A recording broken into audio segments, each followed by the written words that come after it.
Hey, everybody, welcome to this week's episode of What's Bruin. I am your host, Chris Nozick, joined as always, as I am every episode, by my co host, the one and only Dominic Tiano. Dom, before we jump into the show, first I got to ask, how you feeling this week? Feeling good. A little Good. tired today, but feeling good. How about you? Same, pretty tired, but it's because there's a lot of playoff hockey to be watched. Yes. So, with that, At I want to all jump in. levels. At all levels, yes. But I mean, these NHL Stanley Cup playoffs have been fun to watch pretty much every game. Every game that you've turned on has had something fun about it. Now, I want to jump. We've had this question waiting, so I'm going to jump right into it here. Blue Jays, Bills, Bruins, Boatman asks, is this battle between two head coaches, Keefe and Montgomery? He says it sure looks like it. Now, obviously, talking about the Bruins Toronto matchup. What do you think of the coaching matchup head to head? Last week, we talked about how Montgomery didn't make any adjustments between game 1 and 2. We have now Y- seen game 3, or was it games 1 and 2? Yeah, I mean, we saw games 4 and 5. We saw adjustments in all three games, 3, 4, and 5. What do you think? Well, yeah, I think we were pretty adamant last week that Keefe outcoached Montgomery in game two. That Yeah. said, in games three and four, I think Montgomery totally outcoached Keefe. Um, How much? Montgomery in Go ahead. Toronto got the matchups that he wanted, and you know how hard it is to do on the road. He got the Yeah. matchups all game long through two games. And the I think where Toronto blew it both on the coaching side and the players side is when they had the man advantage. Was it second period? And there was that delayed penalty against them. And the Bruins were just killing time. And I mean, this has been talked about a lot. The Leafs reacted like they didn't know what the rules were. Yeah. And Yeah. that's when everything fell apart. Now, do how much of what Jim Montgomery has done do you think has been made to look good and be made to look like the right decision because Jeremy Swayman is playing his ass off? Um, I'll be honest with you, Chris. I didn't understand yesterday's moves. The And lineup moves. the, yeah. And I didn't understand them either. And actually, at the start of the game, I don't know how much confusion there was on the other the national broadcast.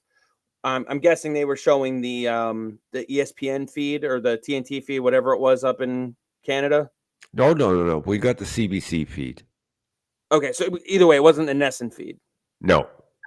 Okay, because on Nesson, they were talking about how Heinen was out of the lineup, and then he was in the lineup. And so there was confusion as to who was in and out of there was some lineup confusion primarily around Dan Heinen, but a little bit overall. Was there any of that on the broadcast that you had? No. None. Okay. None. So They initially they said right from the beginning that Grizzlick was in for Shattenkirk, Brezzo was in for Beecher. No confusion at all. yeah, and then there was confusion as to whether or not Heinen was actually coming out and Beecher was going to be in for him. No. So Never came up. which is fine. I mean, again, I don't know why. I mean, I guess there's a case to be made for the Shattenkirk Grizzlick move because Shattenkirk is a -3. He's been on the ice for more goals than anybody on the team. I don't think they're all his fault. Don't get me wrong, but I can at least understand when you put Grizzlick in with the mindset that he hasn't been on the ice for a goal against, aside from last night's OT winner.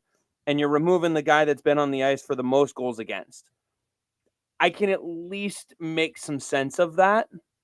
I don't Okay, necessarily agree with it. here's where I can't make sense of it, because you look at the ice time amongst the defensemen from game 4 to game 5. Okay, Shattenkirk was getting, off the top of my head, 10 minutes a game. Grizzly comes in and plays 19. It's not like he came in and replaced Shattenkirk. He Yeah. bumped everybody else down. Which was weird to see. I don't know why. I mean, do you think there was something in Mason Lorai's game that Montgomery just didn't like or trust? Which my question to No, that would be, then why don't you just pull Lorai out of the lineup? here's what I think. In game 3, Lorai took those 2 penalties and a boneheaded giveaway late in the third. It was just past midway through the third. It didn't cost the Bruins, but I think he only got one shift after that. Okay. They went over video with him. They talked to him. They pounded into his head what he should do in that situation, and he come back and had an excellent game 4. Now, we don't know whether Shattenkirk is injured. We don't know what happened at practice. Maybe, some guys didn't. Well, actually, everybody didn't show well at practice because Montgomery stopped practice a couple of times to Ream him out. ream him out, basically. Now, do So, you think this was a good point, and I forget who I heard it from, but do you think some of that had to do with the fact that that was the practice that Brad Marchand missed? yeah, it was that practice. Now, So maybe they weren't at an intensity level that they should have been at because Marchand wasn't there on the ice to push them along. So Montgomery had to take action into his own hands. right. Now, you got to understand what happens in practice also dictates who plays. Yep. So Grizzlick might have been that much better than Shattenkirk. I don't know. I'm not there to know. I'm not in the coaches' meetings to know. But when Grizzlick is supposed to come in and replace Shattenkirk and then gets almost twice the ice time and bumps down Carlo. Carlo was playing over 20 minutes a game. Yeah. Before last night. I mean, and I don't know how much more ice time Carlo would have gotten, but he took the puck to the face in the second period, and so he was out after that. I don't think he returned for the third even. Oh, no, he played in the third, I believe. I could be mistaken. He didn't come I out. don't remember if he did or not. He didn't come out for overtime, but I'm pretty sure he played in the third. I could be wrong. But I'll work on pulling up his line from yesterday. I mean, he's been arguably their best defenseman during the series. Well, listen, there are people on social media saying that he wouldn't be on a top 6 defenseman on most playoff teams right now. So, yeah, well, you know what though? They're the ones that would have, started Samson off yesterday if they were the Toronto head coach. Yeah. Talk about a solid move from Keefe, like just going to the kid right away. Like, I mean, not right away, but you had to go to Samsonov when he did. And then as soon as game 4, you've fallen behind a little bit, you got to make the switch to the kid in order to keep it going. Yep. And then to put him in as the starter was very clearly the right move. I thought for a little while going into the game that what Keefe would do was put in Samsonov to start, and then as soon as he gave up a goal, make the switch. If it was, like if he gave up a goal in the first 10 minutes, looked like he didn't have it or anything like that, anything became shaky, then make the switch to Wall. But I don't think he had a choice. Samsonov has played one good game, and that was game 2, and that was it. Right. It's not like Samsonov has had his game at all this series other than that one game. So, I mean, I get it. Let's see. Time on ice. Lorai. Frederick. I'm looking for Brandon Carlos. Brandon Carlo right here. He had 28 shifts, 1805. Let's see. Yeah, so he played the third. Yep. He did play in the third. It was the overtime he didn't come out for. Yeah. Lori's ice time was down. Everybody's ice time was down except McAvoy's. I believe even Lindholm's was down. Let me see. Lori had 1826, but he did play in the overtime. Carlo Lindholm was at 1842, which is low for him. Wotherspoon at 1810. Even Wotherspoon's time was down. I'm seeing Grizzly at 1734. Yeah. Right. Okay. So 18 minutes. What did Shattenkirk get the game before? 10? Something like that. Yeah. I know he was low. He's averaging 10 minutes a game. So Grzelcyk wasn't there to replace Shat. Everybody got bumped down. Everybody but McAvoy got bumped down with Grzelcyk in the lineup. Oh, wait. No, I'm sorry. Grzelcyk got 1856. I think that's what you had said. Wotherspoon 1447 and Lindholm 2201. I was looking at the wrong column, but yeah. So Brandon Carlo's breakdown was 619 in the first, 816 in the second, and 704 in the third. Which I don't know. I've heard it's been confirmed that he's in for the next game, which is nice. Yeah, Montgomery said he's in.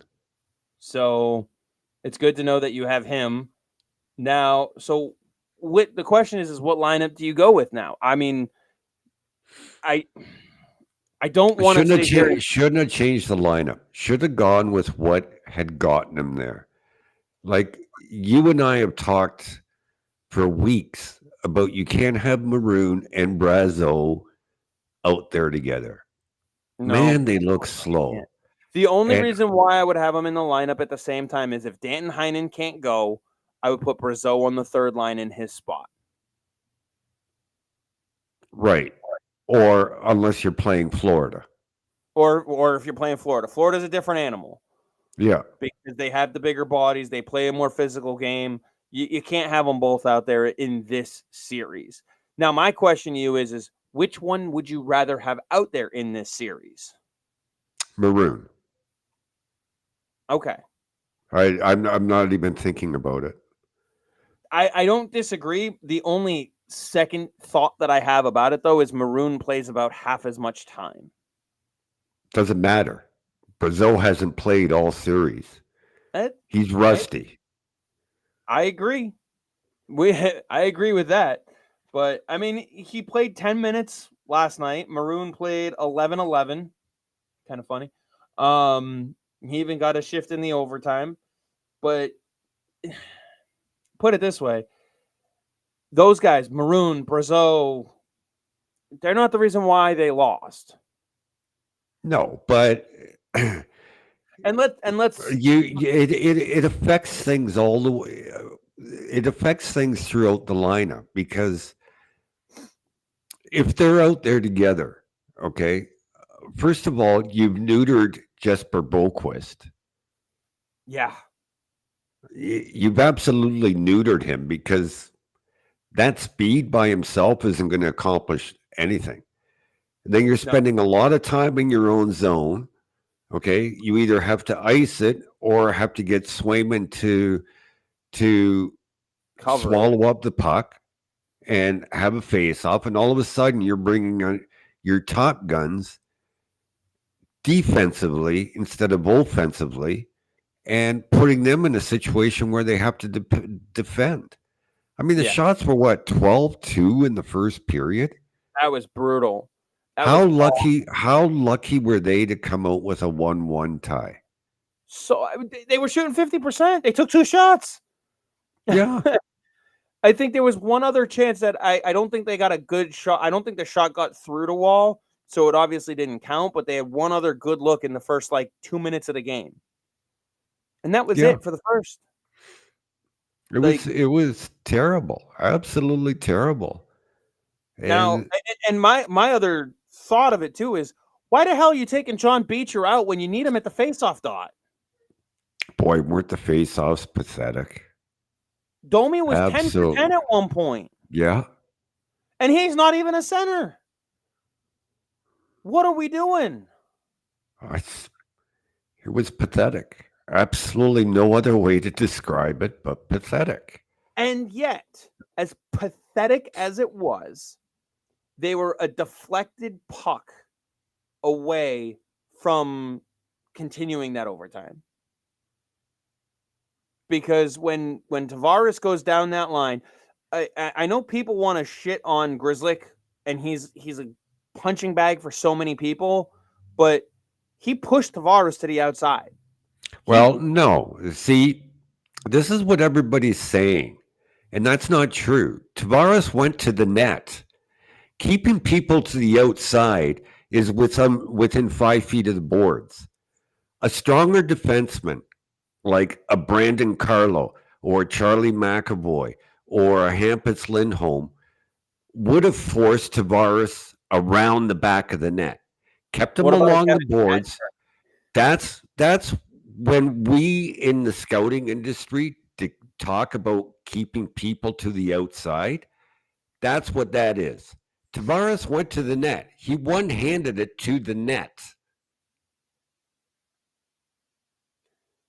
Grzelcyk did not keep him out to the outside. He didn't keep him outside enough. No, he kept him from the front of the net, and even then he didn't because the puck got there. So, and to your point, that's the trickle-down effect by putting Grzelcyk in the lineup. If Grzelcyk's not in the lineup, even if everything else goes exactly the same, John Tavares isn't able to body Matt Grzelcyk because he's going against Hampus Lindholm, Mason Lohrei, Kevin Shattenkirk. Even Kevin Shattenkirk's a bigger body, has a little bit more oomph behind him. Even if he gets caved in a little bit, he's probably able to hold him off just that extra foot and a half. That's all it was. It was a foot and a half, and Tavares would have been around the net without a play to the front. But, it got screwed up at the blue line. He didn't attack early enough. And I'm not putting the fault totally on Grizz. It starts there, but then it ends with Charlie McAvoy because no one grabbed knives. Right. Or even Charlie Coyle. The two Charlies were there. And Matthew Knies is actually turning into an important player for Toronto. Yeah. Because in their last few overtime playoff games, he's contributed, if not an assist, the goal itself. Mm-hmm. So Matthew Knies is someone to keep an eye on just across the board because I have a feeling that he's someone that Toronto is going to want to hang on to regardless. And even if the Bruins win in 6 rather, you're still going to see changes in Toronto.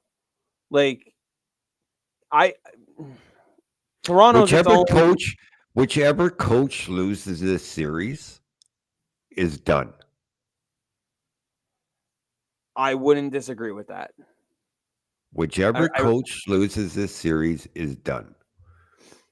We've seen other coaches Dave Hackstall got fired. Yeah. I'm trying to think of who else was recently let go from their Well, let's look at Rod Brindamore in Carolina. The ownership pulled his contract offer off the table today, according to Darren Dreger. Yeah, I saw that. And they've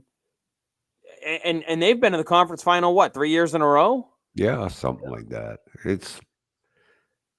But I looks like a wagon. I just can't understand. I cannot, for the life of me, fathom Sheldon Keefe having a job after this season, even if they come back. Yeah, and I The cannot. only thing that could I save can't Keith's believe job that they would keep Jim Montgomery after blowing a 3-1 series lead 2 years in a row. twice.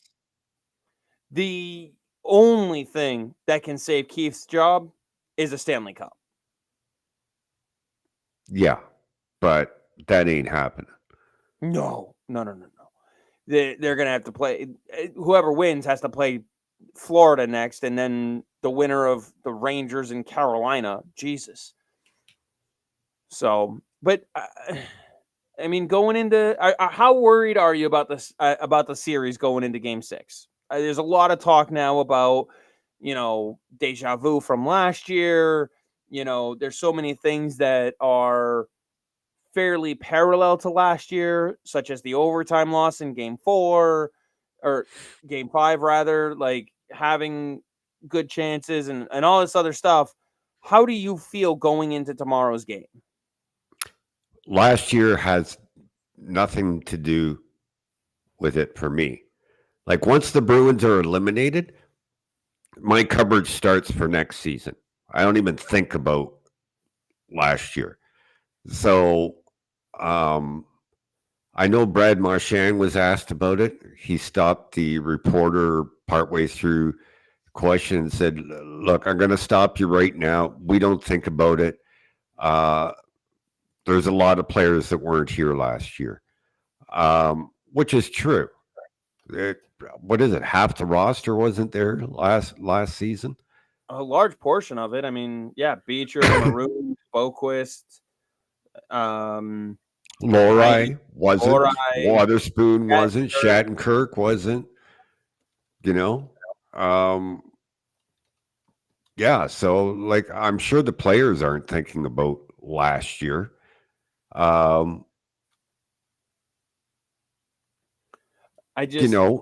It's. I don't know what he does with the lineup now. I really don't.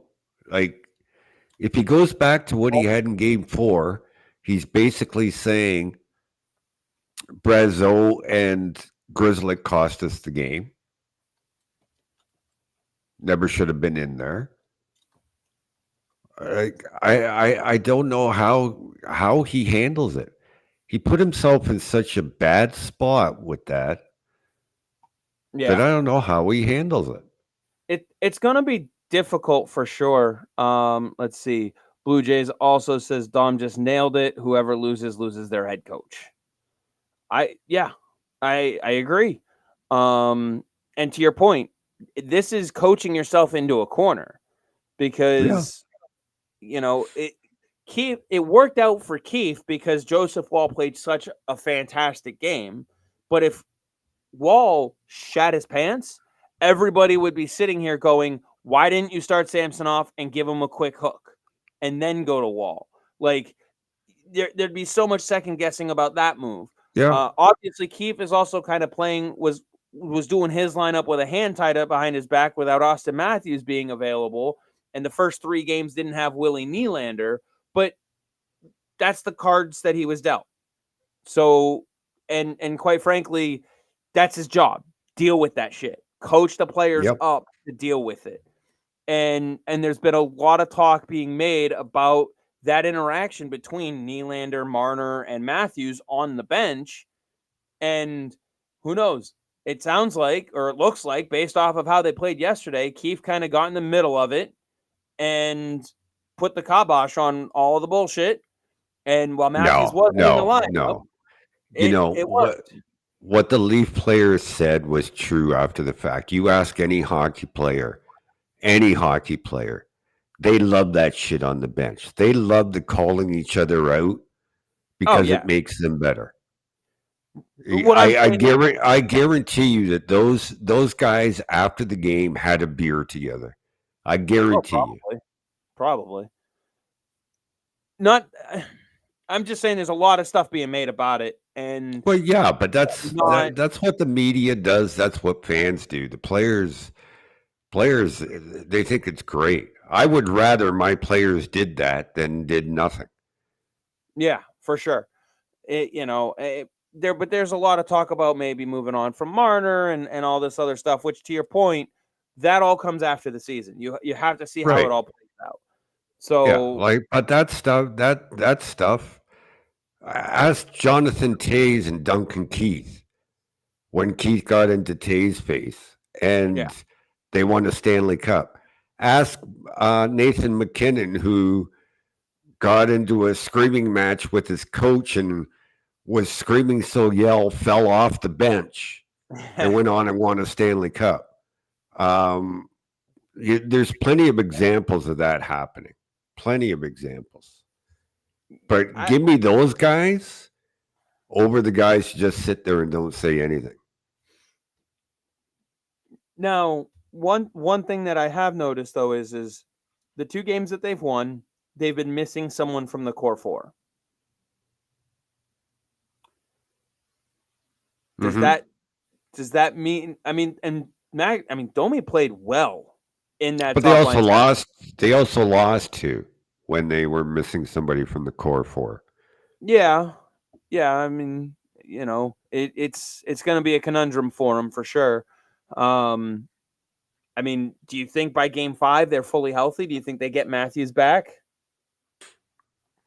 I don't know because um, both Andrew Raycroft and Elliot Friedman. Elliot Friedman talked about it before the show or before the game in the pregame show yesterday.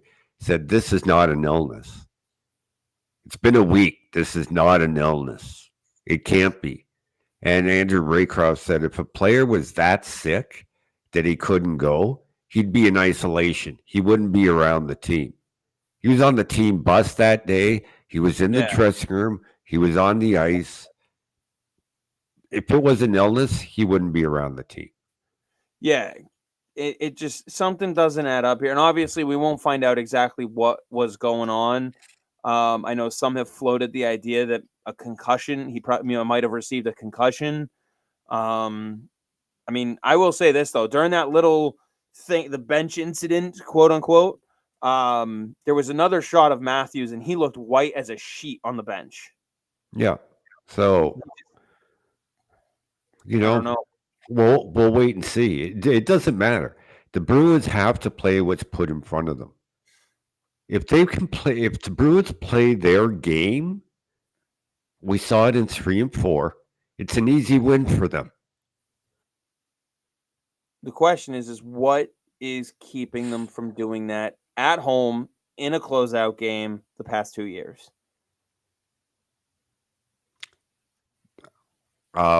Forget last year. Last year was a totally different team. This year, I don't know. I really don't know. Like here they are. Toronto's playing their backup goaltender, and they should have come out on fire. It should have been Toronto that had to withstand the first 5 minutes, not Boston. They should have peppered him with shots, and they got two. Period. Well, I Two. mean, one of them went in, Right. But that's what I'm saying. Well, how many would have gone in if they had 12? right? How many would have gone in if they had 14, 15, or 16? It just now another topic that people are bringing up, and I'm not going to sit here and blame the officials because the officials are part of the game. They're not perfect. They make mistakes. You got to work through them. It was all Yep. fun and games when the mistakes, quote unquote, were being called against us or again, yeah, and they were going 0 for 11 on the power play and complaining that the calls weren't going their way. Whatever. It was all fun and games then. But did you see the official tackle Brad Marchand?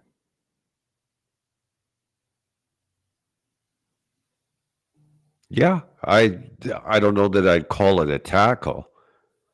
I mean, he came in with that arm chest high. They were both going at each other. So, Not the official. yeah. Marchand was going towards what's his face, and the official was going towards Marchand, and they, you know, I bet he just wanted to bear hug him, which is what Prob- linesmen do. Okay, and Probably. uh, I'm willing to give the benefit of the doubt for that because, like you said, that's what they do. yeah, and who knows? Maybe Marchand slipped or lost an edge or something and ended up down. But I don't think he tackled him.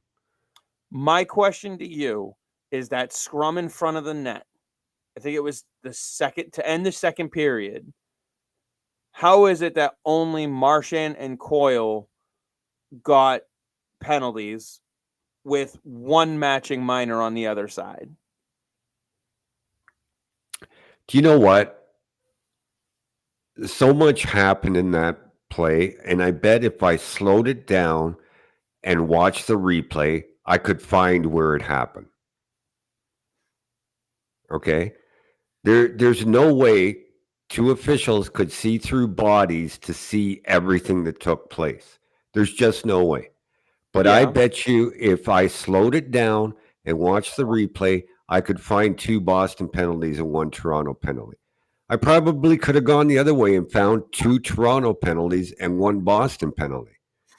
But it depends where the referee is on the ice at the time and who's blocking his view. Yep. Okay. I, yeah. Officiating, I will not get into officiating. It is what it is. It's been that way in the NHL for over 100 years. They're human.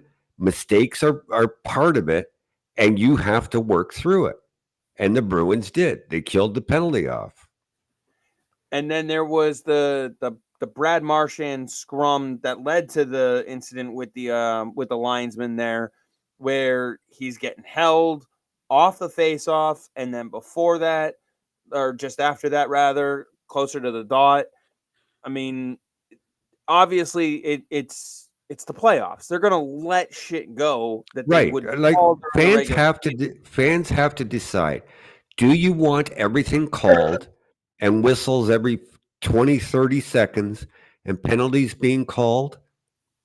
Or do you want to let go and call only the most Egregious. penalties? Yeah.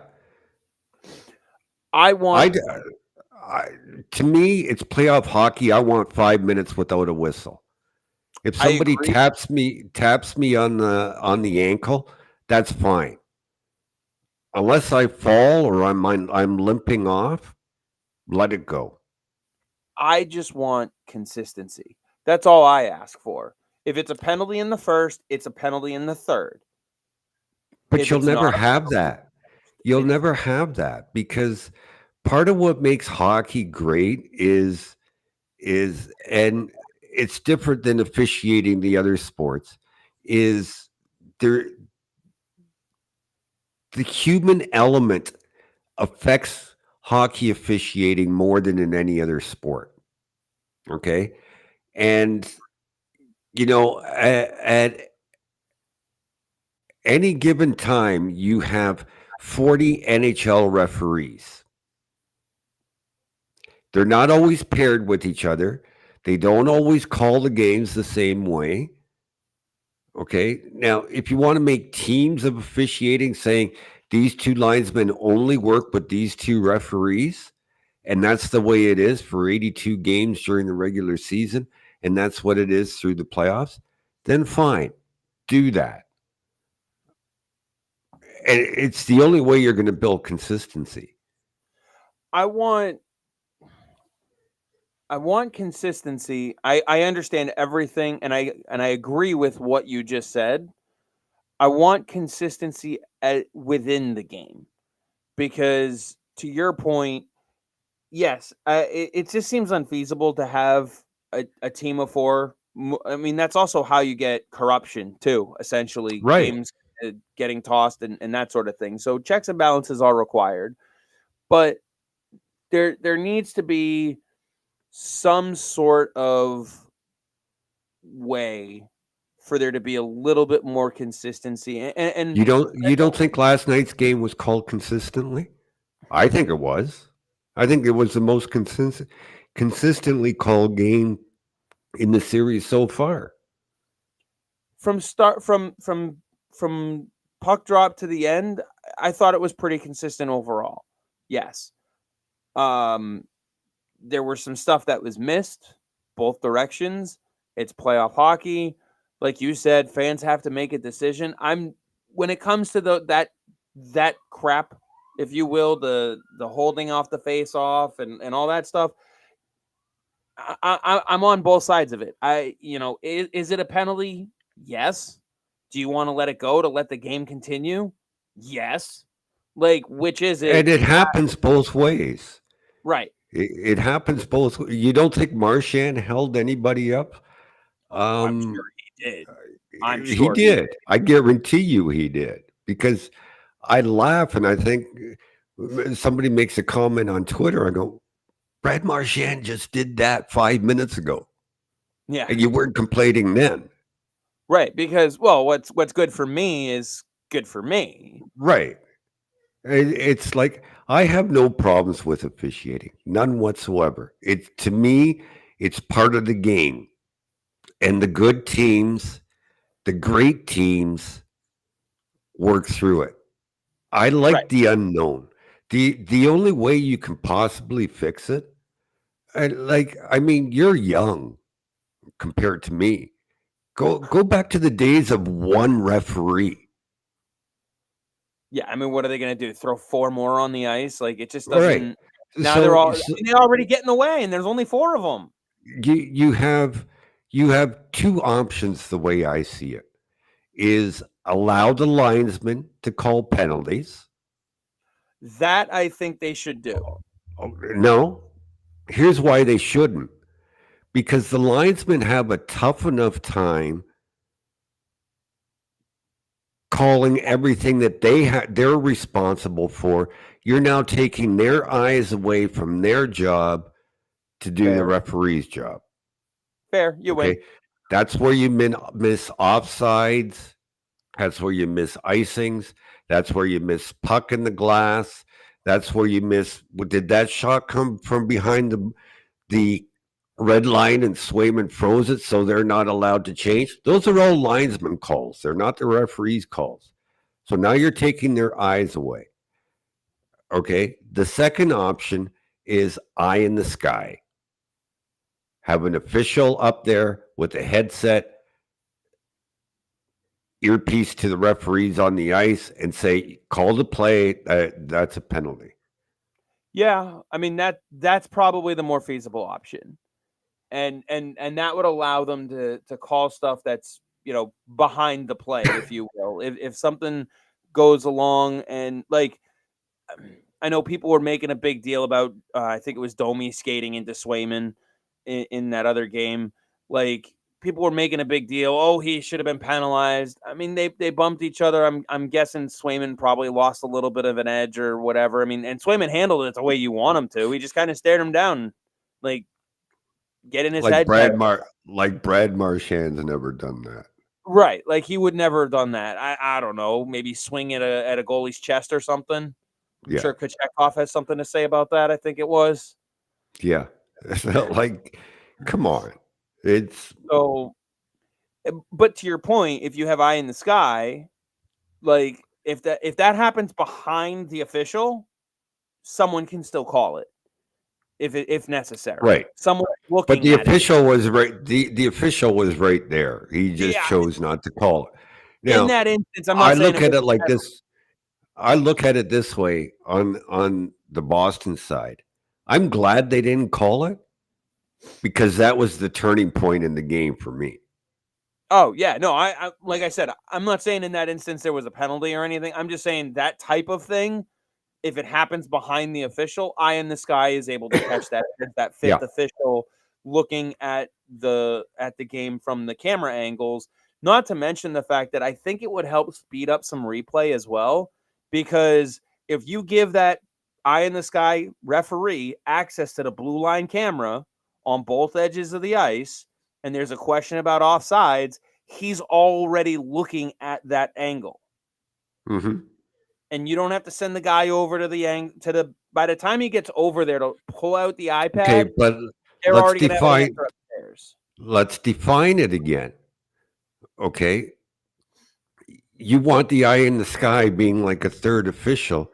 You're now taking his eyes away to watch a replay of something Well, no, I'm that's saying like if already it's a challenge. happened.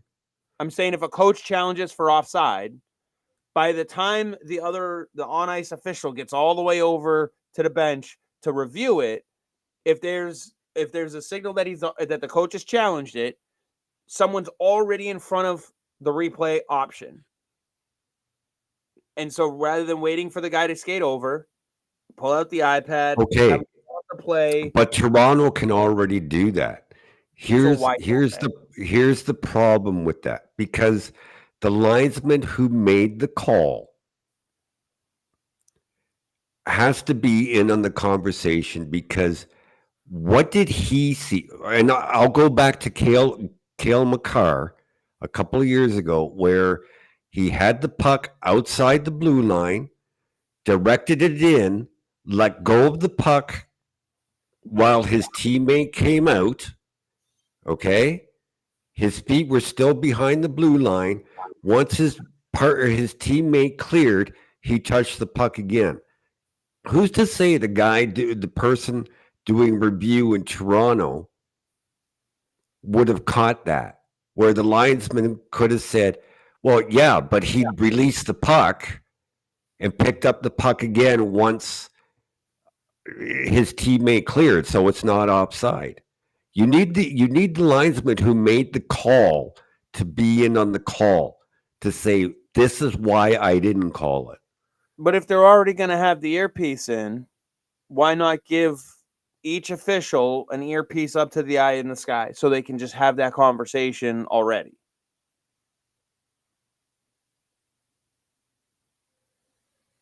Or at Well, least if they get now you're over. talking head. When I say an earpiece, it's only so they can hear. Well, Where the guy upstairs says, "Blow the whistle." This is what I saw. So then when he skates over to the bench, all he has to essentially do is pick up the phone and the conversation can start. Right, which is what happens now, Chris. But they still have to pull out the iPad and pull up the replay. It doesn't matter. The official that made the call has to be in on it. He has to see what's happening. I see this. I see that viewpoint, and I'm not. I'm go back. Do you know the I Cale don't Makar disagree with incident I'm talking about? What's that? Do you know the Cale Makar incident I'm talking about? I don't offhand know. Okay, there's a Colorado player in the zone. The puck comes out. Makar takes it. Okay, soon as the puck is on the blue line, he moves his stick away. He's no longer touching the puck, but the puck is going forward. Okay, his teammate comes out. He then puts his stick back on the puck. Everybody thought that was offside. No, it wasn't, because he didn't have control of the puck. He wasn't in possession of the puck. He gave up possession of the puck for 2 feet. How far away from him did the puck get? Because isn't that It doesn't matter. No, it doesn't matter. In offside, you have to touch the puck. That's delayed offside. That okay? Yeah, that's. I mean, I can picture the incident, and obviously, Cale Makar is someone who's talented enough and smart enough to pull that kind of a play off. So it's definitely feasible and quick enough to do it too, because obviously you don't want to relinquish the puck for too long. Right. But that's why you need the official that made the call in on it. I just don't think having an eye in the sky would be a painful thing. I think what you're going to see is a lot more whistles. You're going to see games going from 2.5 hours to 3 hours long. Yeah, I see that side of it too. I just want as much consistency as possible. You're never going to have it. Is the thing. It's human nature, and it's part of the game. Has been for over 100 years. Which and to this conversation's point, we can sit here and have back and forth on what's the solution. What's the solution?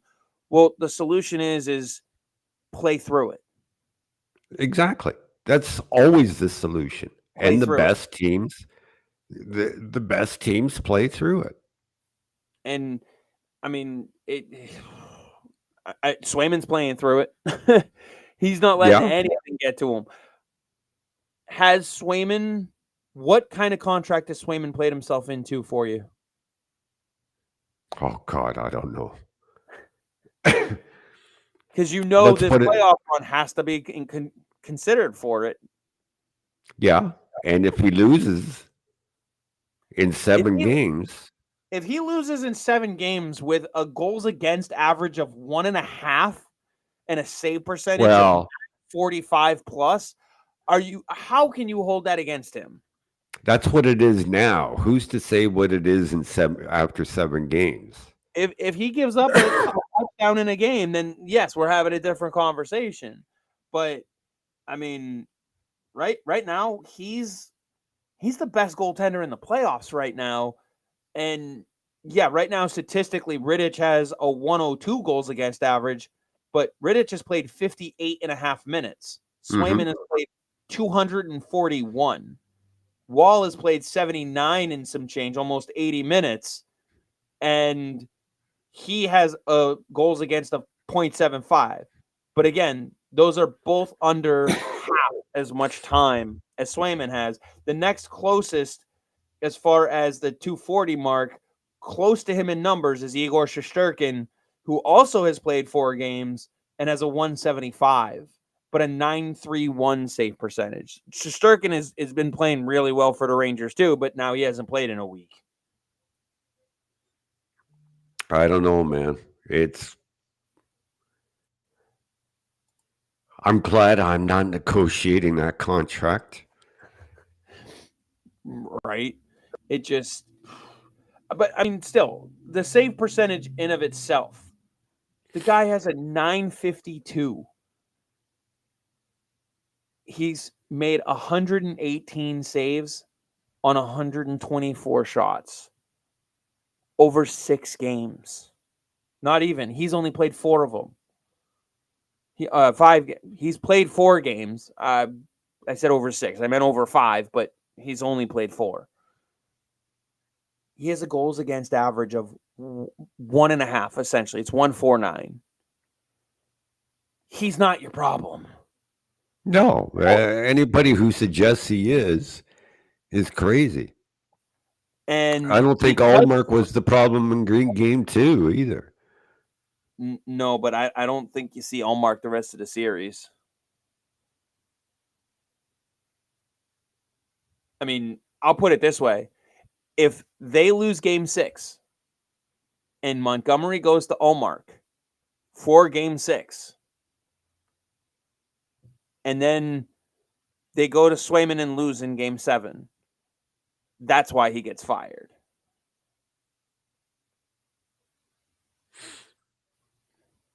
I don't think that's why, because the decision won't be his alone. I mean, how do you go back to Allmark for Game 6? How do you do that?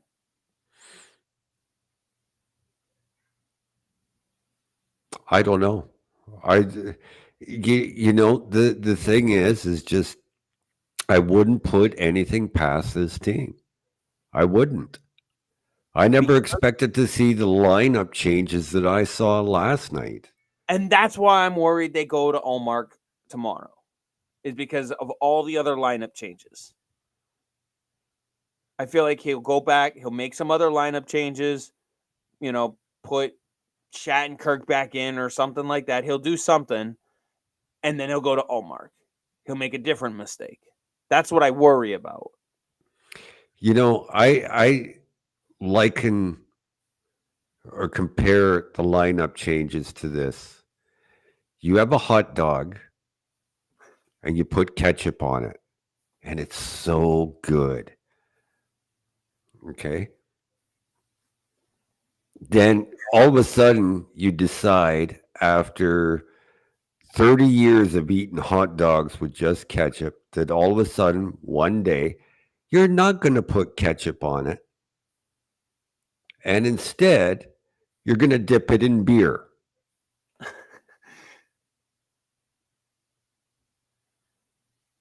Like, I just don't get it. There was no need to make any change last night. and they did.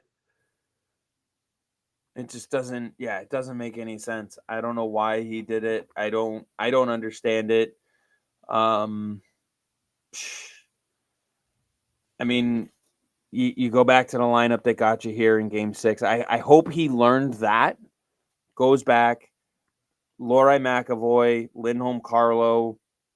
I mean, Wotherspoon, Shattenkirk. Leave that alone. And then up front, the only question is how banged up is Danton Heinen? Do you think? I don't Because he know. had To me, he was as good as any other forward out there last night. I would put him back with Pasta and Zaka.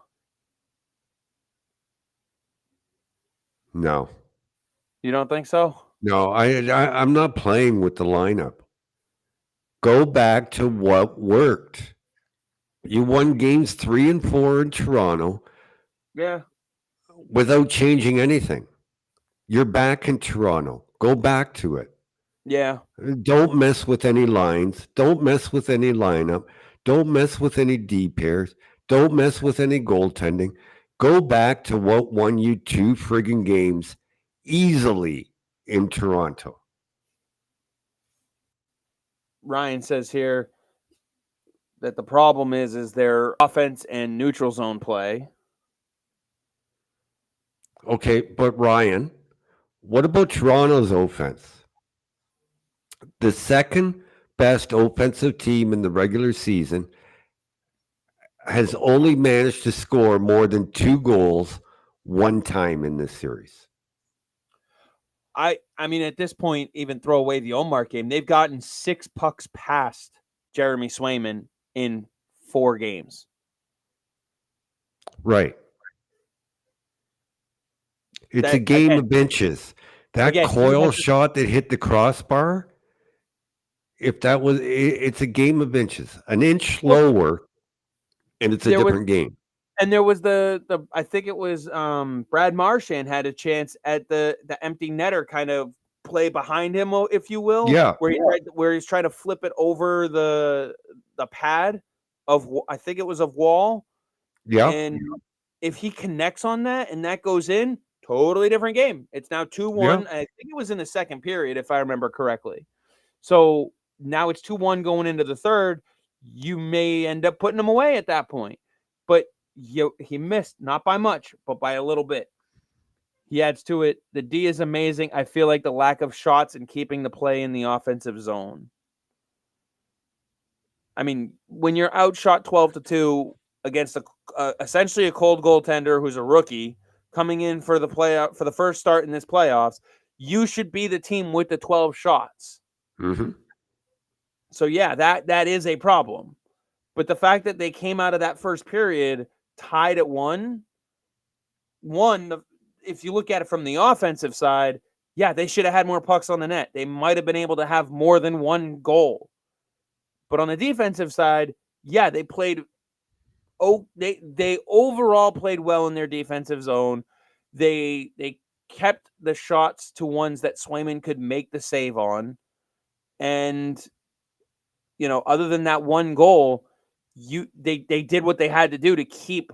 So I mean, I want to know how much. I don't know who's tracking it, but the number of block shots that this team has had overall. Yeah, it was. I think Toronto directed twice as many shots towards Swayman as Boston directed towards Wall last night. So. Yeah. The third period brought the shots a lot closer than they really were for Boston. But Boston was like, I think the shots blocked were like 5-1.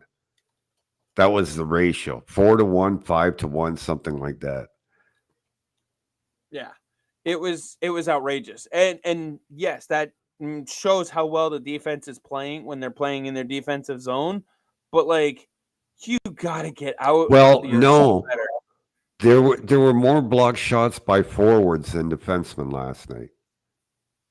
Well, I meant team defense in the defensive zone. they're all contributing to it. Is really what I meant.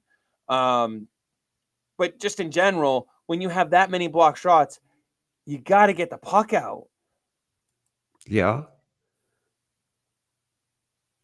Let me see if I can find out how many they have. Because there was one game where they had like 30 of them. They had as I many think block shots as Swayman had saves. I think that yesterday they had 27, if I remember correctly.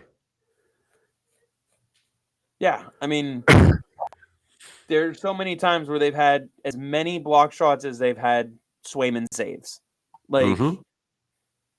which backs up everything that we've talked about and that others have talked about. The 5-on-5 battle, you're going to lose with this team most of the time. They have much more effective offensive weapons. Their Yep. high-end skill between Tavares, Nylander, Matthews, and Marner, and Domi and Bertuzzi can be added to it. That top six is better than your top six by a lot. Hands down. Hands down. By a lot. However, you can beat them because of the way you play your team defense, because you can beat them physically, and because you have guys like Trent Frederick, who's got a couple goals in the series, who are lower in the lineup, but still can find the back of the net. Guys like Morgan After, do that. yeah, after I called Frederick out on Twitter, by the way. Yes, I did see that. I knew that once he scored, you'd appreciate that. But, Mm-hmm. I mean, even Jake DeBrusk was contributing earlier in the series. Mm-hmm. So, like, DeBrusk, Geeky, Frederick, I'm not even going to throw, Heinen a little bit. Like, those are the guys that make it so you look at this series and go, the Bruins can win this. Because I'm sorry, but I would take Frederick over Kampf. Yeah. Kampf is having a hell of a series, though. I will give him that. Mm-hmm.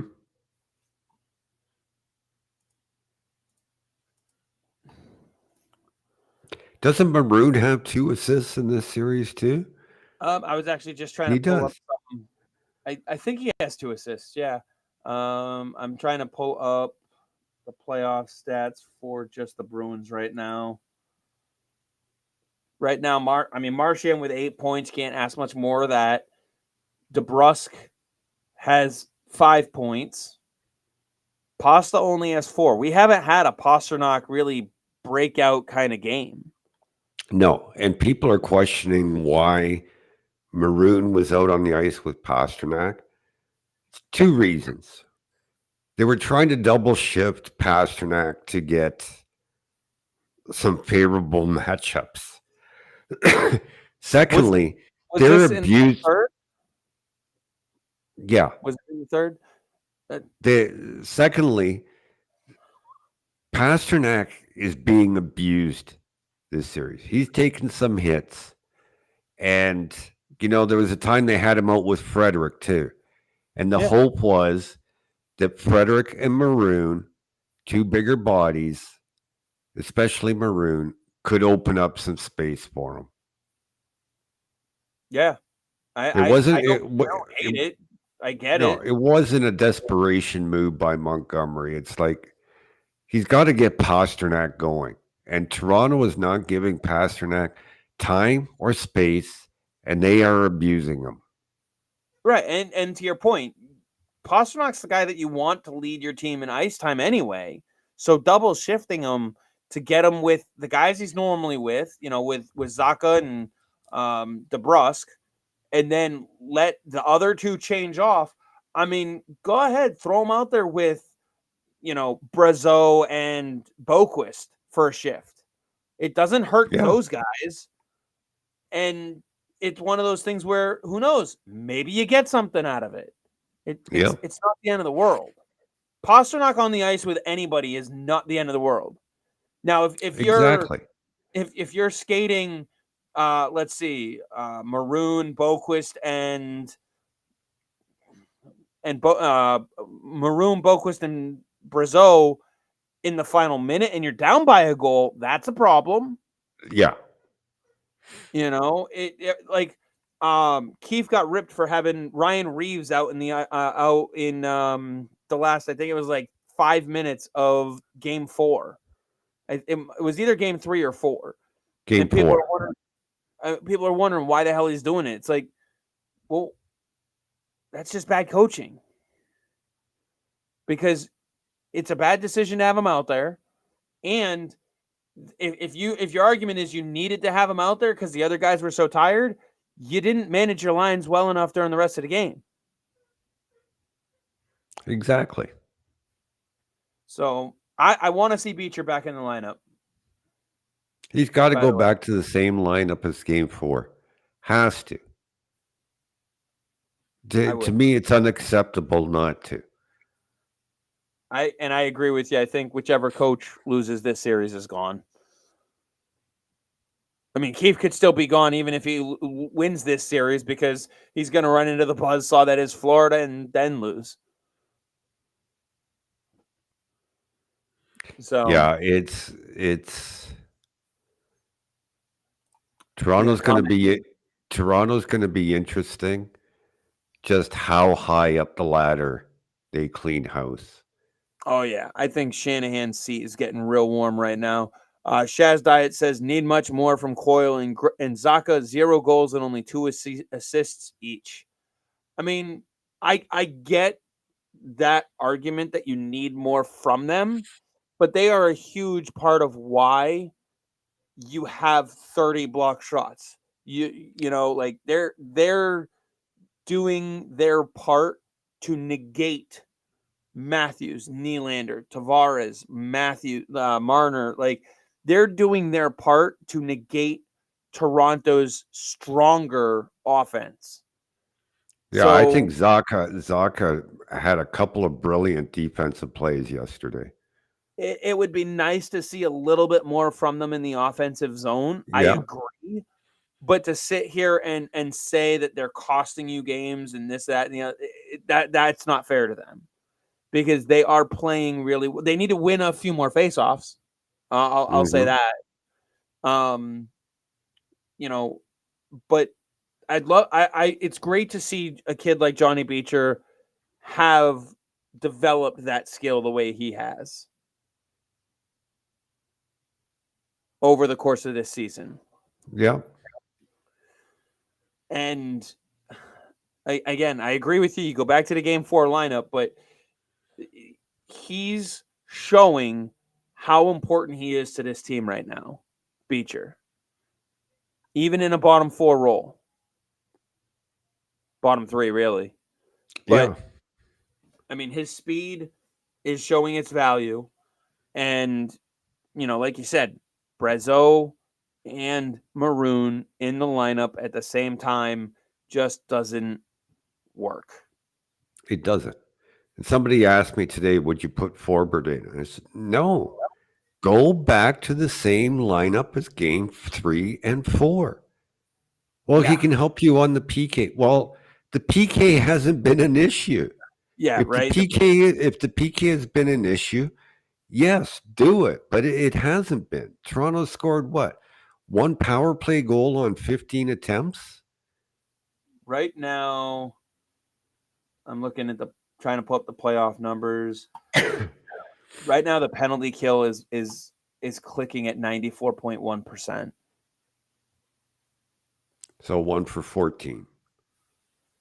94%. How the fuck can Forbort improve that? Yeah. And yes, that's what we've been talking about. It's absolutely mind-boggling why Montgomery made the changes he did. I don't get it. I hope he's learned from it. My biggest fear is we're gonna see Forbert in for Grizz. I said earlier putting in a Rusty Brazeau. Okay, how much more rustier is Forbert? When's the last time he played? You're going to throw him into a early March. clinching. You're going to throw him into a clinching game in the Yeah. playoffs. I agree. I'm worried that we're going to see a Forbort Watherspoon third pair. I'm worried about that. Yeah, you got to go back to three. Toronto And hasn't won a home playoff. Okay, we talk about Boston's record at home. It's what, 8 games since Toronto has won a home playoff game? something like that. It's been a lot. Yeah. Yeah. And they Go lose game back to 7 at home. I, They lose game 7s at home, deciding games at home. And listen, like I get the hesitation of going back to Shattenkirk because of certain things. But let's not forget that Kevin Shattenkirk has 89 playoff games under his belt mhm.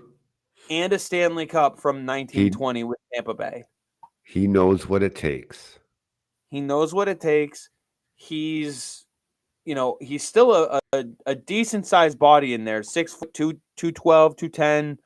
Like he's still bigger than Grizzlick, and I don't know. The power plays better with him on it. Yeah. I don't hate Lohrei on the power play. I just don't think he's ready to run it full time yet. Give it to Shattenkirk right now. No, well, Lowry did not look good on the point on the power play.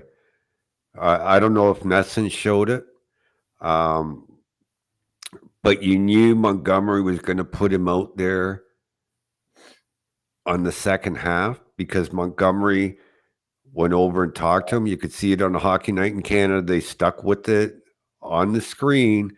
Montgomery over there talking to him, pointing on the ice, giving him a pat on the back. And it's like you could read his lips. You're going to be up.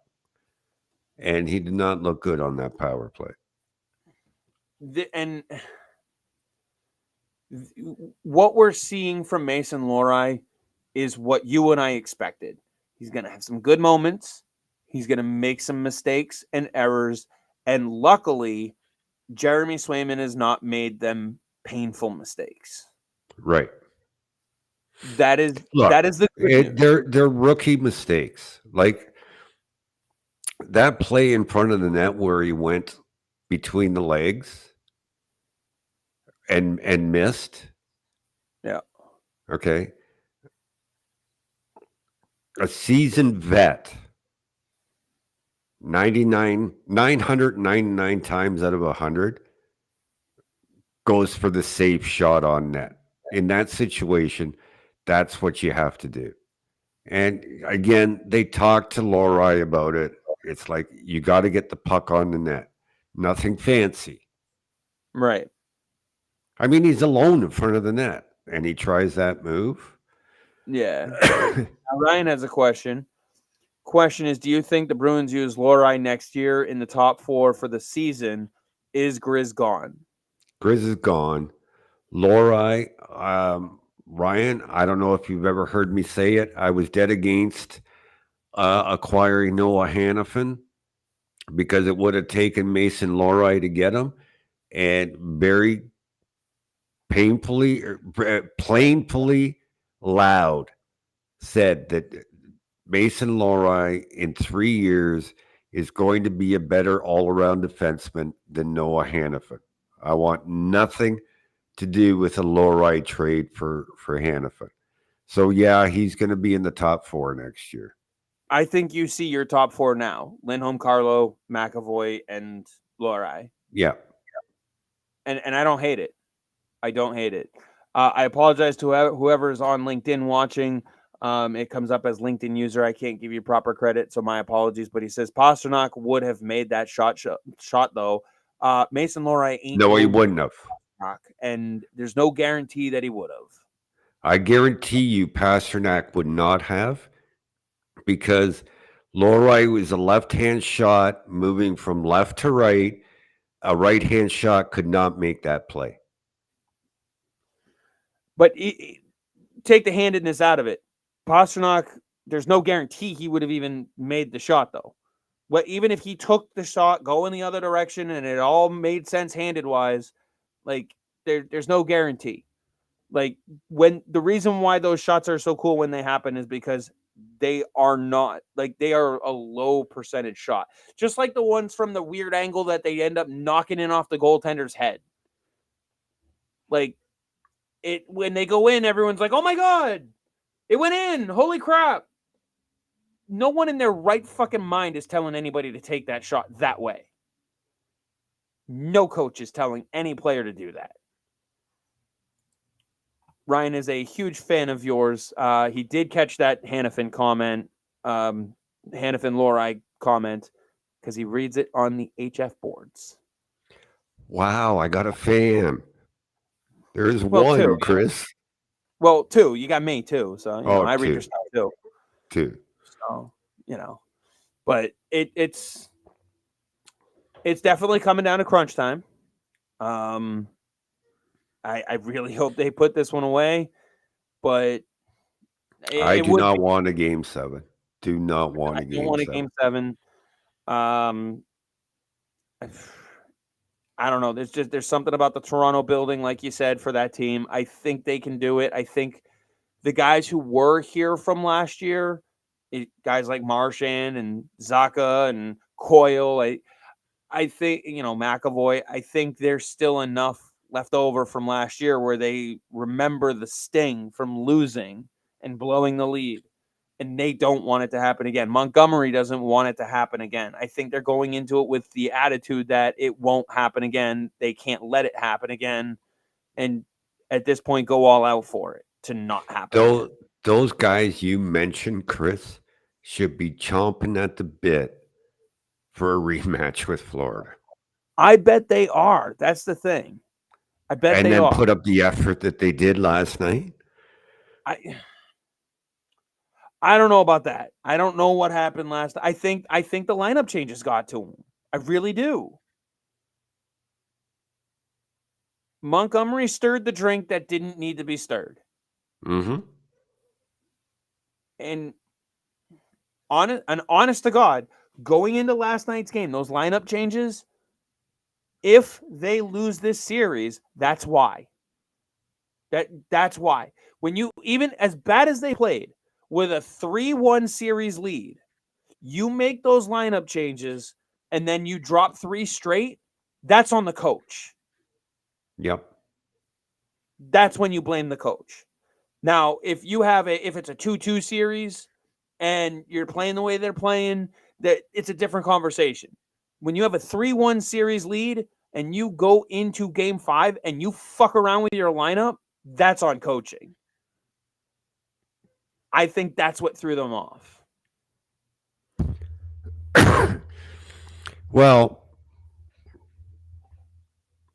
yeah, I just I'll be shocked if he doesn't go to the games 3 and 4 lineup.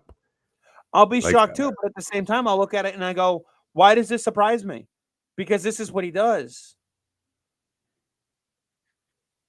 Omar skates out of that lineup, out of the tunnel first. I'm going to sit there and go, not surprised. This is what Montgomery does. Omar is still a damn good goalie. I wouldn't be upset because it's Omar. I'd be upset because he's going away from a guy who has a 95 save percentage over 4 games and a goals against average of 1.5. How in your right mind? It just wouldn't make any sense whatsoever. And when you're a coach that does things that don't make any sense, you lose your job.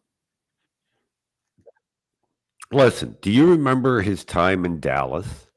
Some of it. I wasn't watching Dallas as much then as I would be now. I don't remember him being like this in Dallas. So why is he like that? I really don't. I said, so why is he like it now? That's what I want to know. Why is he Mr. Tinker over here? Go back to the game 3-4 lineup, put the team away. Done. Plain and simple.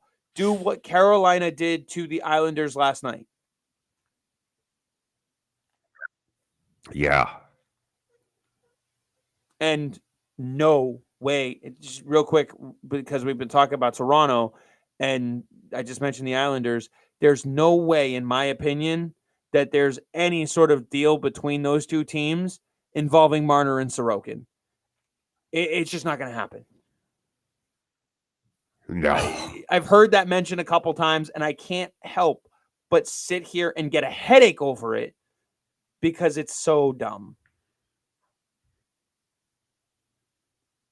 But people are going to people. Yeah, like why would the Islanders do that? Well, because Marner is whatever, and now they have 8 more years of Ilya Sorokin, and if you're not going to use him in the playoffs, then why? I don't know. I wouldn't do it. You know where he should end Marner? up? Yeah, is Utah. Yeah, I know that. Because you know why? You know why? Utah, Arizona had the chance to draft Mitch Marner, and they took Dylan Strome instead. And Marner fell to Toronto. Strome is long gone. So they end up with the guy they should have picked to begin Well, not to with. mention that as a new franchise, they're going to want that kind of player to kind of build around, to be able to market is the best way to put it. Oh, I don't think they need much to market. What did they have? Like 18,000 season ticket deposits in like 2 days? Something like that, yeah. But here's the other thing, though, is a deal like that. I mean, think about Mitch Marner with a guy like Clayton Keller on the other side. Like, yeah. Or Logan Cooley as his center. You know, I don't know if anybody watches the Steve Dangle podcast. Oh, I do.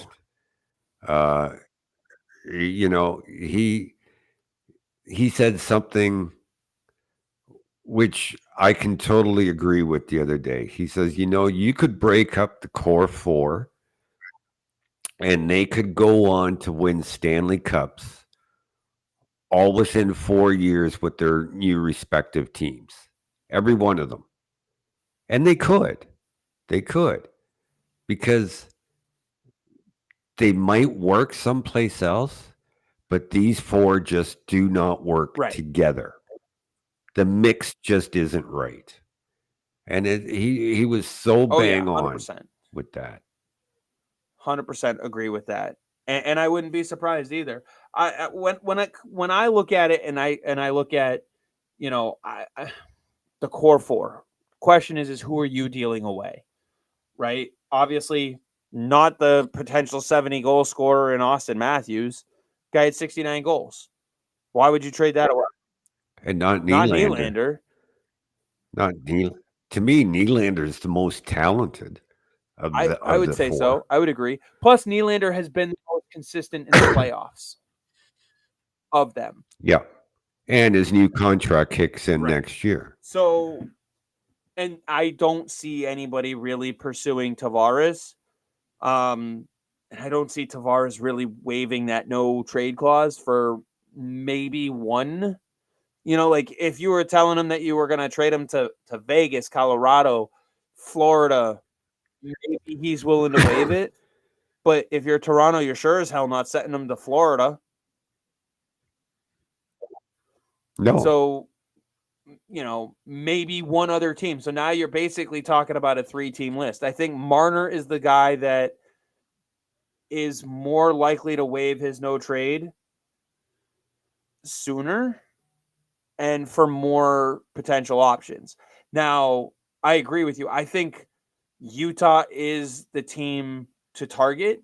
I mean, they can't make all those draft picks that they have. In the next 2 years, they have 10 second-round picks alone. Yep.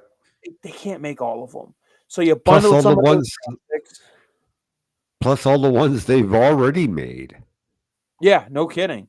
So bundle some of those draft picks, get a goaltender out of it, because you could probably get Vamelka as part of the deal, Yeah. or even, or Connor Ingram, either one. I would shoot for Vamelka, though. They have other goaltenders coming up through their system, so they'll be okay. You get a goaltender. I would try to get a defenseman in the deal and a few draft picks, because then you can use those draft picks to flip for other players. Yeah. And it doesn't have to be, you could ask for like Valimaki in the deal. He's a mid-20s. I think he's a left shot D, if I remember correctly. I can pull it up here, but I think he's going to be an RFA. Let me see. Yeah, right here.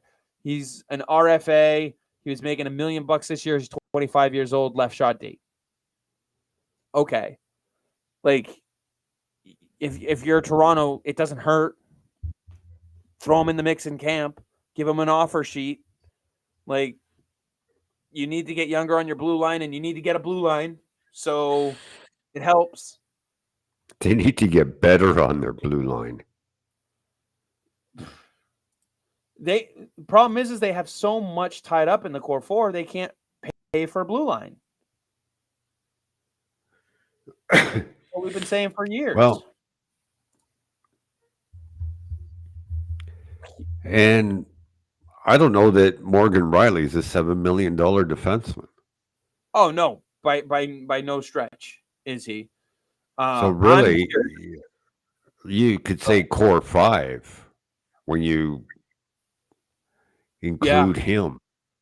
Yeah, he's 9% of the cap, and then you've got 13.9% for Matthews, 13.2 for Tavares, 13.1 for Marner, and Nylander's current deal is 8.3. So what is that? 39%. That's a little over 40%. You're talking 50, almost 60% of your cap between 5 players. I'll round it down because I don't feel like doing the back end part of the decimal point, but you're talking about 58%, 48% of your salary cap to 5 guys, and only one of them is a defenseman. If you want to have that kind of cap spread, that's okay if you have 2, maybe 3 good defensemen and 2, maybe 3 forwards. But you got to have the pillars spread out. Yeah, it just doesn't work. We've seen it for 8 years now. It doesn't work. It doesn't get past the first round. Once. And honestly, once. And here's the other thing. I was looking at it the other day. They've only won the division time. It's not even like they're dominating in the regular season either. The only division title they have was the COVID year when they beat out all the other Canadian teams. And they only beat the Edmonton Oilers by 5 points. Yeah, so that doesn't count. They've never won the Atlantic division. They have has an asterisk next to it. It wasn't even the Atlantic division. Nope. It wasn't. So they've never won. 8 years, they've never won the Atlantic division and have been past the first round once. And they finished second twice. So they are a perennial third place, first round elimination team. That's the core four. But you know what? They did it with Freddie Anderson, and then they moved on to Ilya Samsonov. I want to know. This is what I want to know. Kyle Dubas made those comments about breaking up the core four right before he was fired. Yep. I want to know who he was thinking of targeting and who he was shopping for. We'll never know. We'll never know. But I want to read that book when he writes it. I go back a long time. John Tavares he had exceptional status in the Ontario Hockey League. And he won in the Ontario Hockey League, then became a New York Islander. And I said at the time, you will never, ever win a championship with John Tavares. Never. He will never lead you to a championship. In 2015, when everybody was up in arms about Matthew Barzal and the Bruins not taking him, I said at that time, Matthew, you will never be led to a championship by Matthew Barzal. Never. And I stand by that. Some players are just phenomenal junior players that turn out to have good NHL careers, but just can't get you to the promised land. I look at Mitch Marner and I look at him and I go, same thing. Elite player talent wise. He's not, he shouldn't be wearing a letter. No, he's not going to lead you to a championship. And the fact that they gave Tavares the C when they signed him, big mistake. There's no questioning who the leader is on the team. No question. When do you give him the C? After next year when Tavares is gone. He's That's only got a thing. year left. Yeah. Unless they re-sign him. To what? $3 million? Smaller deal. I mean, clearly Tavares is in the Decline. emotional. Yeah, he's in decline, but he's also not the emotional leader type. He's not the Nathan McKinnon. He's not a Patrice Bergeron even. So I He's just Jonathan Taze 10 times over. yeah. Like you thought Jonathan Taze had no emotion. John Tavares just takes it to another stratosphere. Oh yeah. And you're not, like I said, you're not dealing Matthews. You're not, and I would not deal Nylander. No. I don't see Tavares waiving the no movement clause, especially with 2 years left with next year, the last year of his deal. Now, if you go to him and say, hey, we're not going to re-sign you, so regardless of how the year turns out, so where do you have interest in going after here? We can give you a head start on working with the organization and, we'll send you there now. Okay, maybe he's willing to waive it. I mean, by the time this contract's over, he'll be 34. I don't see very many teams paying a hefty price for a declining 34-year-old forward who can't lead your team to the championship and just spend 8 years in Toronto losing in the first round. You know what? I've always maintained there are ways to trade a player who has a no movement clause or a no trade clause, or to force them. Sure. I don't know if you've read Brian Burke's book. I have not. Okay, so he talked about trading Thomas Caberlet back in 2011. I think I remember hearing the story, though. Okay, for those that don't know, Thomas Caberlet had a full no trade clause, and Brian Burke told Caberlet, he says, "I'm trading you." And Caberlet's like, "What?" He calls his agent right away. His agent calls Burke and says, "You can't trade him. He's got a full no trade clause."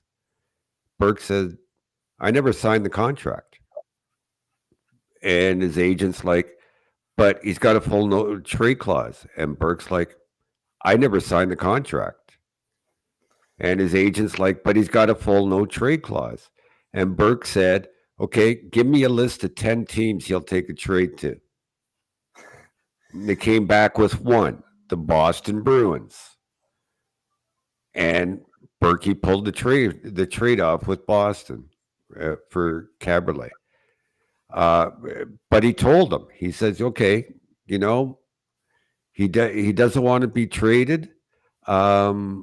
Well, tell him he's not playing for the rest of the season. He's going to be sitting up in the press box, or give me a list of 10 teams he'll take to Oh no, I came agree. back with one. It can be done. I agree it can be done, and it's done every year. Guys with no movement clauses, no trade clauses, waive them.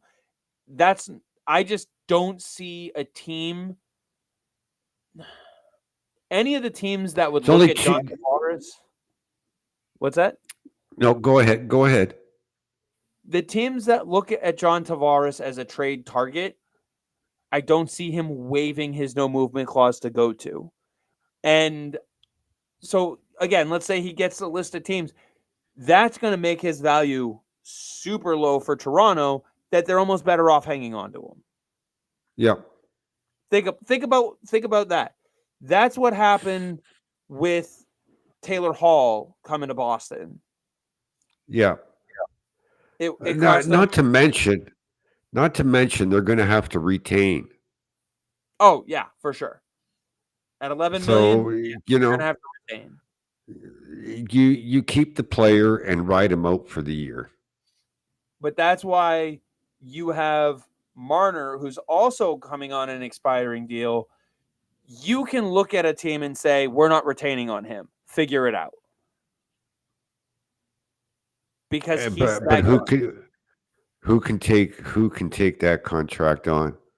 I feel like if you're trading for Mitch Marner, you're probably looking to move on from some other bigger money. So you're probably looking at two guys that combine for that amount, maybe three.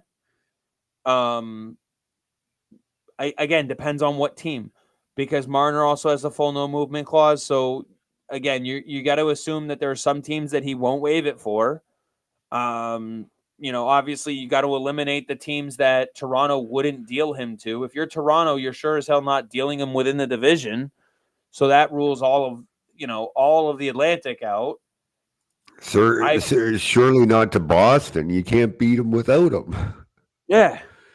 I probably wouldn't look to send him in the Metro, although I could see Kyle Dubas calling. I could see that. And of the teams in the Metro, that would probably be the team. Kyle Dubas would be the guy that looks at him and goes, "He was my guy in Toronto. I want him here." I don't know how they would Okay. pull it off, but we can dive into it. Speaking of Kyle Dubas, if Sheldon Keefe gets fired, how long before Mike Sullivan gets fired and Dubas hires him? That's tricky because Sullivan has an extension, if I remember correctly. Couple weeks, maybe. Yeah, it's interesting. That's one of those things where it's no wonder teams are waiting to hire coaches right now. It just Yeah, like you've got Ottawa's going to be looking for a coach. You've got Seattle's going to be looking for a coach. San Jose is going to be looking for a coach. Seattle's looking for a coach. Yeah. When LA loses, they may be looking for a coach. Yep. There's rumors about Rob Brindamore. Yeah, Carolina could be looking for a coach. What do you think? Go ahead. A big coaches market this coming off season. Oh yeah. What do you think of Ottawa for a guy like Craig Berube? No, too young. No? Where do you see a guy like that ending up? Berube? Yeah. Maybe as an assistant? Probably. Fair. Let's start wrapping up here because I know we're getting to that 8 o'clock time frame. Oh, wait. Let's not forget Toronto or Boston could be looking for a coach too. Oh, yeah. Good point. Yeah. Very good point. Although we know where Keefe's next stop would likely end up being. So, yeah. So we have Florida, Tampa. We'll do a very quick to wrap up the show here. go around of the playoffs. We got Florida that defeated Tampa Bay in 5. Any additional thoughts with that series closed out? Not surprised. Not surprised Florida won. I thought maybe it would go another game or two. Yeah. The Rangers swept the Capitals. No surprise. No surprise there. Were you surprised that Ovechkin was held pointless in those 4 games? No. I mean, he was the only guy targeting for the Rangers to slow down. Exactly. I don't know what people expected. Carolina put away the Islanders last night. We talked a little bit about that. Carolina looks so good right now. Yeah, like the Islanders at times gave them a run. And remember, I said Islanders could be sneaky, but in the end, Carolina won. They were supposed to. Do you recall how long the contract is for Patrick Waugh for the Islanders? No. Okay. I can't remember either. Wasn't it interim? I don't know. I'll have to double check. But, I mean, maybe he doesn't want to stick around based off of what that team looks like. Oh, you never know with Patrick Waugh. No. You talk about the guy who's willing to pull a goalie with 10 minutes left in the game. I mean, come on. Rangers Carolina round 2 matchup. We'll get to that next week, I'm sure. Any quick thoughts on that one? I'm looking forward to watching that. Oh, it'll be a fun series to watch. I think that may be the series to watch. I mean, I wouldn't mind watching the Boston Florida rematch though. Yeah, but hopefully they'll be on opposite nights. Well, they should be. They should be. Yeah, they should be. I want to be able to watch both of them. Dallas has taken 2 road wins from Vegas and tied the series up. I think that one might go 7. Just a thought. I think you had Dallas to win, right? I still think Vegas is going to win that. Jack Eichel's on another level right now. They're both like, this is the one that is torturous. This one's going 7, I think. Yeah, I think Hill, Vegas takes it. Aiden Hill is in tonight. I think Vegas takes it. I can see that happening just because Vegas is on another level the way that they are. Yeah. But Dallas is so deep. I think they can hang with them at least for game 7. But I mean, just having watched what I've watched, I'm turning towards more towards Vegas in the series. Yeah. It's just hard not to. Completely wrong on Winnipeg, Colorado. I mean, Gorgiev after that first game, just whatever it was, just left them. Didn't I have Colorado? I think you did, yeah. And you were trying to. You almost changed my mind. I almost did. You almost changed. Here's the question: what the hell happened to Connor Hellebuck? I don't know. Holy crap! Don't know. Holy crap! But I mean, Colorado though is just holy shit. Yeah.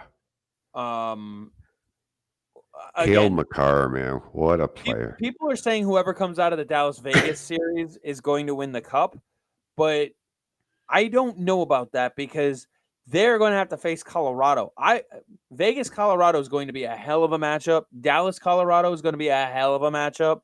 That's another round 2 matchup that I hope falls as this. Like if you've got Bruins Panthers at 7, then you can do Colorado Vegas at 9:30, 10 o'clock. Yeah. Because that's worth watching at that point. And then you have the Rangers, Carolina, and then you'll have probably Vancouver, Edmonton. Vancouver's up 3-2. There's been, a good comeback from Nashville. Do you think they can pull it off? They can. I don't know that they will, but they're capable of it. It's just it depends on how Vancouver's goaltending holds up. Well, I mean, what this third string kid is playing well. Yeah, but can he maintain it? That's the big question. But I mean, Let's say Nashville ties it at 3. How's he going to handle the pressure of a game 7? well, is DeSmith ready to back for 7? And then do you I go don't back? know. That Like depends. Like I said, it Vancouver's depends got on work. how their goaltending holds up.